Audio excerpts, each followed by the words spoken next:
as I told earlier that today's session is very important because we will be laying the foundation. I don't know how much level you did in your school or in your college of English. So first I will try to gauge that how much did you do it? Okay, how much is your understanding about that particular concept? And then after we will move ahead with the topics. Okay. So आज का जो हमारा topic है that's about grammar and the base of the grammar. ठीक है, तो चलो let's start the session now. Day 5 and we are talking about parts of speech. Okay, so we will be doing various activities related to that. We will be talking about it in detail. Whenever you have any questions regarding that, please do ask.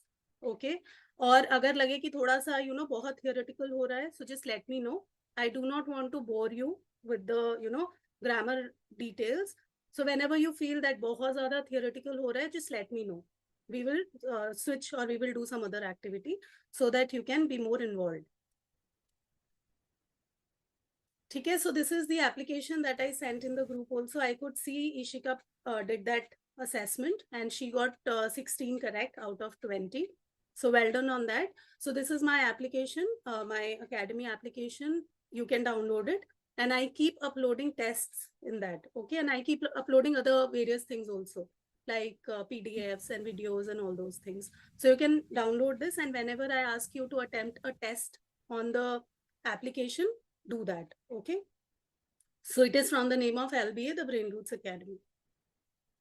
So these are the things that we have been doing in this phase. And here we have covered SVO, we have covered subject, verb, object, pattern. We have done the present tense basics, which is subject, verb, object only.